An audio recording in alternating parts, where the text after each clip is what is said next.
I'll never forget the morning I walked out with a steaming cup of coffee, ready to check the fields, and saw it. A giant metal gate, welded shut across the only road to my farm. At first, I thought it was some county construction mistake. But then there she was, standing tall with her clipboard. Sunglasses perched high, lips pursed like she was the queen of the world. Karen, the self-appointed guardian of our HOA. Though she lived 2 miles away and had never set foot on my land. "Roads closed?" she said smugly. I blinked. Closed. It wasn't just a road. It was my lifeline. I set my coffee down on the hood of my truck, trying to stay calm. "Karen, this road's been here since my granddad built this farm. You don't own it.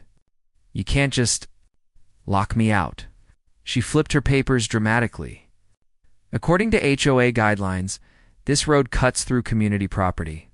And as president, I have the authority to restrict access. You'll have to find another way." My jaw tightened. "There is no other way," I snapped. "This is the only entrance. You're trapping me on my own land." She smirked. "That's not my problem. Maybe if you paid the road use fee we sent you last month, things would be different." It hit me like a punch to the gut. A bribe.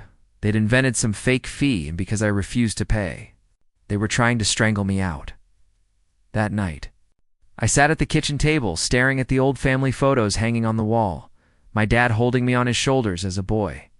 My granddad plowing the same fields I now worked. This farm wasn't just dirt and fences. It was our history. And now, someone who didn't even own an acre of it wanted to take it away. My wife, Linda, placed her hand on mine. "We'll fight this. You're not alone," I sighed. "It's not just about fighting, honey. It's about survival. If I can't get feed deliveries, if I can't haul produce out, the farm dies." Her eyes glistened. "Then we won't let it die." The next morning, I drove to the county office. Surely, logic would prevail. I explained everything. The locked gate, the fake fee, the road that had been used for 70 years. The clerk typed into her computer, frowned, and looked up. "Sir, according to our records, that road was recently reclassified as private community property." My stomach dropped. "How? It's always been public access." Oh, she lowered her voice. "Looks like the HOA petitioned for a change last year. Got it approved quietly. No public notice." I felt my blood boil. "So they rigged the system." Now she nodded sympathetically. "I'd advise you to get a lawyer." But deep down I knew this was bigger than just paperwork. Karen and her board weren't just greedy. They were calculating. 2 days later, I caught Karen at the gate again, this time laughing with 2 board members. I marched over. "You think you can choke me out of my own land? I won't back down." Karen tilted her head, fake sweet. "Oh, I think you will. Farms are expensive to keep. Once you give up, we'll make you an offer for the land. That way, it stays in the community." I froze. The pieces clicked together. This wasn't about fees or roads. This was a land grab. My fists clenched, but I forced my voice steady. "You'll regret this. I promise you." Her smile widened. "We'll see." That night, lying awake, I kept replaying her words. They wanted my land, my heritage, everything my family built, and then it hit me. If they wanted to block my road, maybe I didn't need a road at all. The farm bordered a wooded slope that dipped under the ridge near the creek. My granddad used to tell stories about a root cellar he and his brothers dug into that hill during the war years. What if I extended it? What if I built my own way out underground? Linda thought I was crazy when I told her. "A tunnel? Do you know how much work that would be?" I looked her in the eye. "More than letting Karen win?" She stared at me for a long moment, then whispered, "Then let's do it." The next morning, before dawn, I grabbed a shovel and lantern and hiked down to the ridge. The soil was damp, the air thick with pine. My hands trembled, not from fear, but from determination. Every strike of that shovel was more than digging dirt. It was digging hope. I didn't know then how dangerous, how costly, how revealing this tunnel would become. But I knew one thing for certain. If Karen thought she could bury me, she had no idea how deep I was willing to dig. The first strike of the shovel echoed like thunder in my chest. I wasn't just digging dirt, I was digging for freedom. For survival, for the right to stand on the land my father and grandfather had fought to keep. But as sweat poured down my back and the lantern's glow flickered in the damp earth, one thought haunted me. What if Karen found out? At first, it was just me, digging 2, sometimes 3 hours before dawn, then working the fields by day. Pretending everything was normal, Linda would sneak down after dinner with sandwiches and thermoses of coffee. She'd sit near the entrance, whispering encouragement. "You're building something bigger than a tunnel," she said softly one night. "You're building a future they can't control." Her faith kept me going. Even when my muscles screamed and blisters bled through my gloves, by the end of the first week, I'd carved out a crawl space that stretched 20 feet under the ridge. It wasn't much, but it was enough to spark hope. But Karen wasn't sitting still either. One morning, I found a bright orange notice nailed to my gate. Failure to comply with HOA road access regulations may result in fines of $500 per day. I stormed into the HOA meeting that night. The room went silent as I walked in, boots muddy, face still streaked with sweat. $500 a day. I slammed the notice on the table. "You're bleeding me dry, and for what? A road you stole?" Karen leaned back in her chair, smiling that smug smile. "We're simply enforcing community standards. If you can't keep up, maybe this farm isn't for you." Gasps rippled through the room. A few neighbors avoided my eyes. Others looked guilty, but no one dared challenge her. I left before my anger boiled over. But deep down, I knew something. Karen was too confident. Too sure no one could stop her, which meant she was hiding something. Late one evening, while I was hauling dirt out of the tunnel in old feed sacks, a flashlight beam cut through the darkness.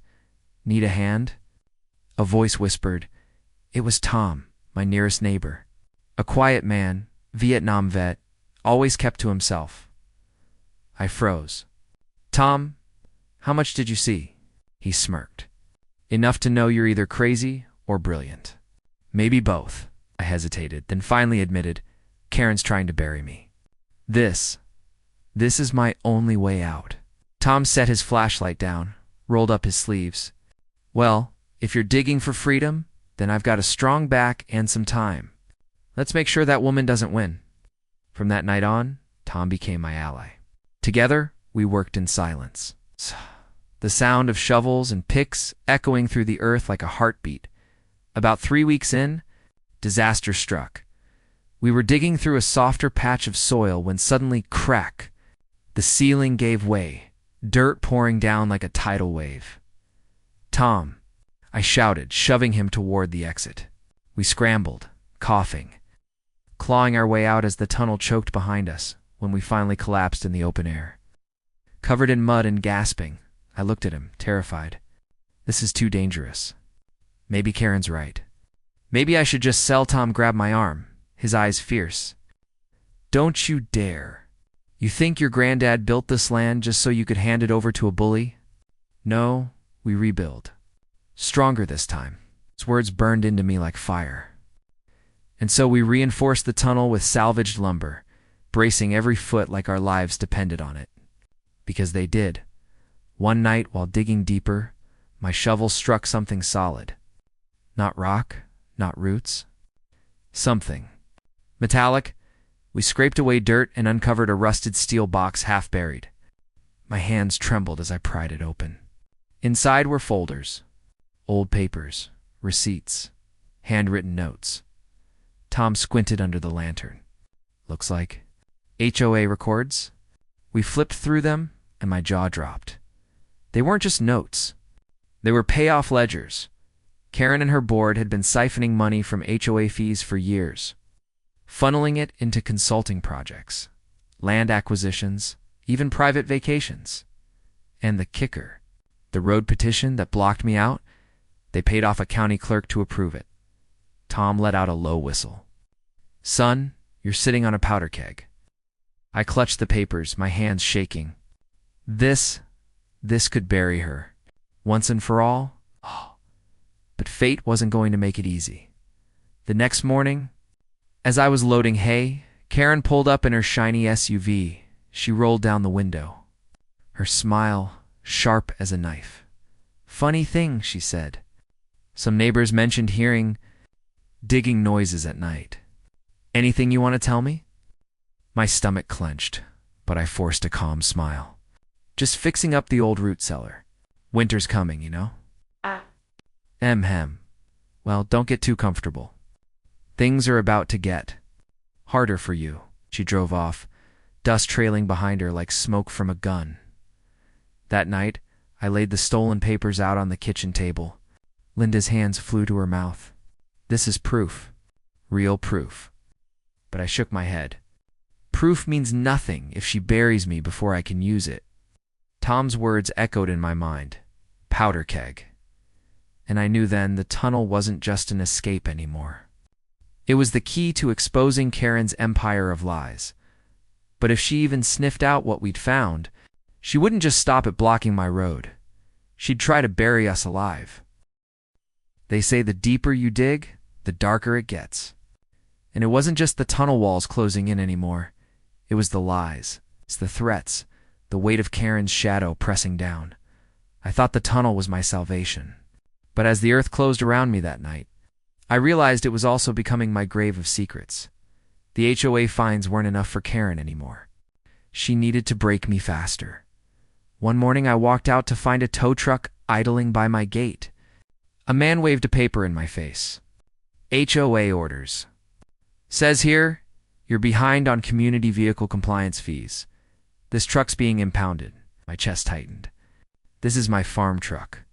I need it to haul feed. Karen's SUV purred up behind him. She rolled down her window, smirk shining. "Rules are rules. Maybe if you'd paid your dues like a responsible neighbor." "Neighbor," I spat. "You don't even live on this road." She shrugged. "Doesn't matter. The board's unanimous." I wanted to explode. But Tom's voice echoed in my mind. Don't give her what she wants. Patience wins wars. So I stepped aside, fists trembling, as the tow truck rolled away with the only vehicle my father had ever owned. But inside, something hardened. If Karen wanted war, I'd give her one she wouldn't forget. That night, Tom and I crawled into the tunnel. We'd made it nearly 120 feet now, reinforced with scrap wood and steel rods. Every foot was carved with sweat, blood, and quiet defiance. "This should come out past the ridge," Tom muttered, tapping the ceiling. "Once we break through, you'll have a back road no one can touch." I wiped mud from my face, exhaustion pulling at me. It's more than that now. We've got proof of her corruption. We just need a way to use it. Tom gave me a steady look. "Evidence is nothing without courage." I nodded slowly. Courage. That was the one thing. Karen couldn't lock behind a gate. Not everyone saw it that way. One evening, as Linda carried dinner down to the tunnel entrance, headlights flashed across the field. A figure stepped out, Mark, another neighbor. He lived closer to the HOA clubhouse than to us, always playing both sides. He called out, "Evening. Heard you've been working late nights?" I froze. My shovel slipped in my hands. "Just fixing up the cellar," he smirked. "Funny, Karen seems awfully curious about all that digging. She's offering incentives for anyone who helps her." My blood ran cold. "You spying on us, Mark?" He shrugged. "Nothing personal. Just business." Tom stepped forward, shovel in hand, voice like steel. "You tell Karen if she comes sniffing around here, she won't like what she finds." What? Mark's smirk faltered, but he backed away slowly. "Suit yourself. But don't say I didn't warn you."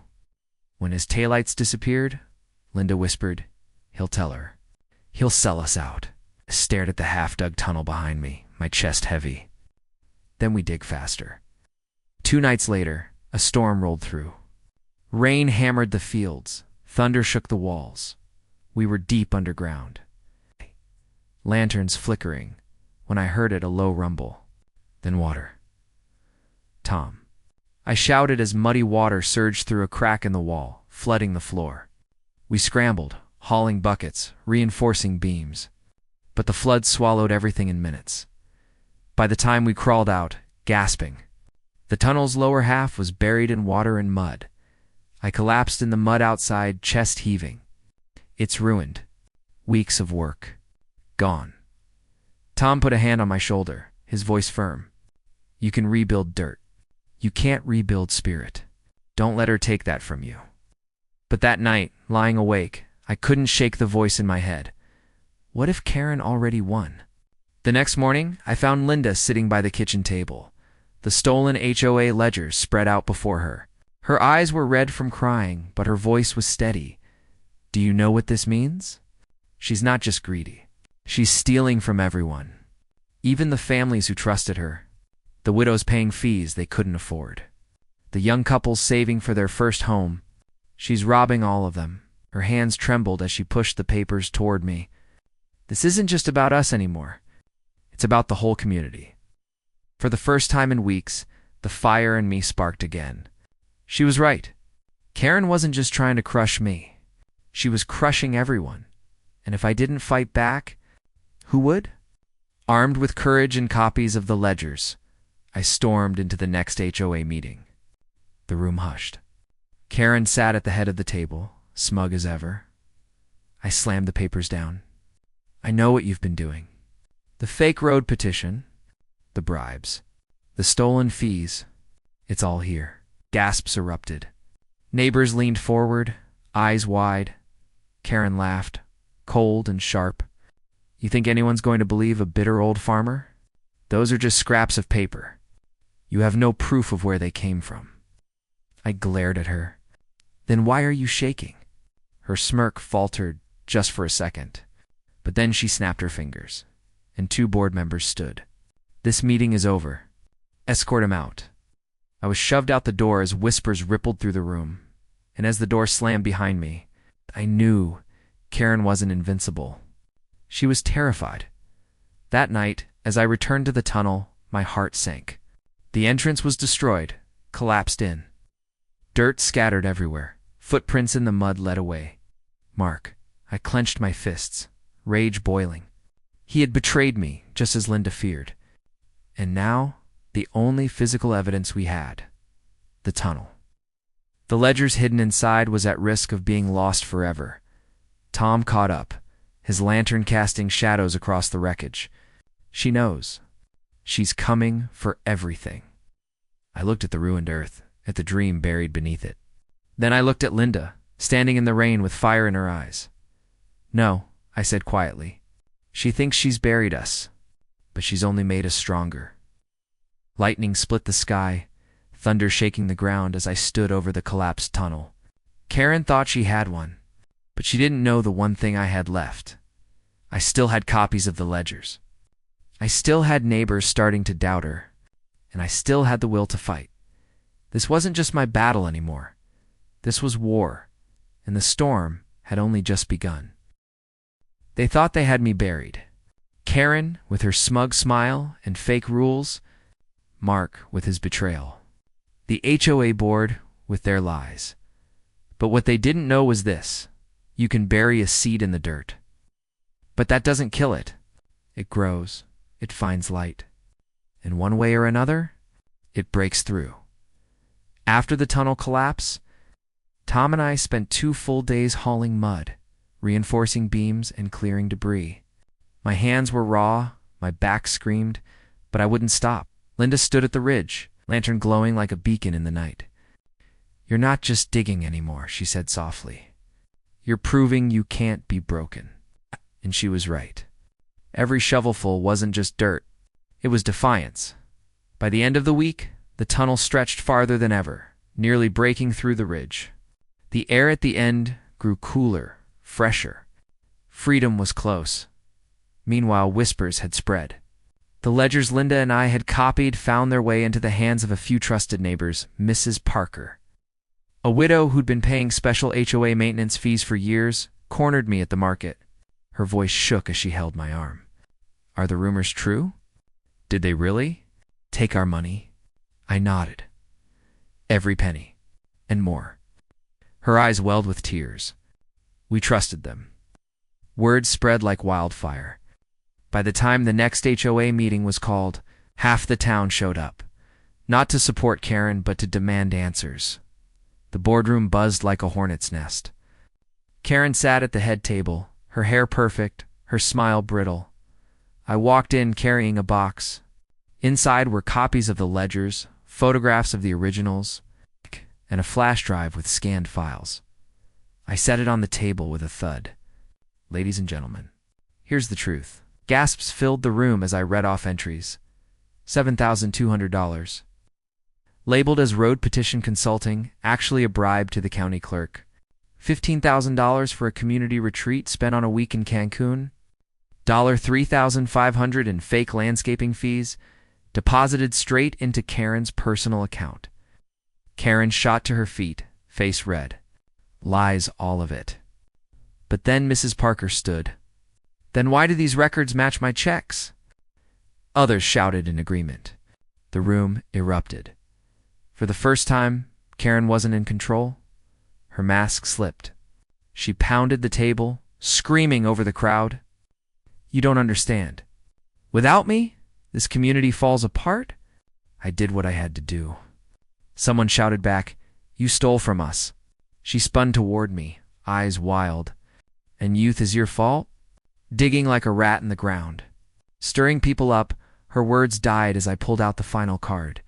A signed affidavit from the county clerk, now under investigation. Admitting he'd been bribed, the room went silent. Karen's face drained of color. The sheriff stepped forward. I hadn't known Tom had called him earlier that day. He held up the documents, eyes cold. That's enough. Karen Matthews, you're under arrest for fraud, embezzlement, and bribery. Gasps, murmurs, then silence as the cuffs clicked around her wrists. Karen shrieked, thrashing, You'll regret this. All of you. But her words fell flat. For once no one listened. As she was led away, neighbors turned to me, some with tears, others with relief. And in that moment, I realized something. This wasn't just my victory. It was ours. Days later, Tom and I finished the tunnel. The last swing of the pickaxe broke into daylight, spilling golden sun into the dark passage. We crawled out onto the far side of the ridge, overlooking the valley. The view was breathtaking, not just because of the land, but because of what it meant. Linda stood beside me, tears in her eyes. You built more than a tunnel. You built a way out of fear. She was right. That tunnel wasn't just wood and dirt. It was resilience. Proof that no gate, no bully, no Karen could cage us in. A week later, neighbors gathered at my farm. Some brought pies, others casseroles. All with one purpose. To say thank you. Mrs. Parker hugged me, her frail hands clutching mine. You reminded us what community really means. Not rules, not fines, but people standing together. Swallowed the lump in my throat. My granddad used to say, land isn't just soil. It's the stories we plant in it. And when we stand together, those stories can't be stolen. The crowd nodded, eyes shining. And for the first time in months, I felt peace as the sun dipped below the fields. I walked the tunnel one last time. Lantern light flickering off the walls. I thought about the struggle, the fear, the betrayal, and the victory. Sometimes life will bury you. People will block your road, try to steal your path, even strip away what's rightfully yours. But if you dig deep with courage, with faith, with people you love by your side, you'll find a way through. And maybe, just maybe, you'll come out stronger on the other side. If you've ever faced someone trying to control what's yours, or if you've had to dig deep to protect what you love, share your story in the comments. I'd love to hear it. This story is just the beginning. There is so much more ahead. Subscribe to the channel to join me on this journey.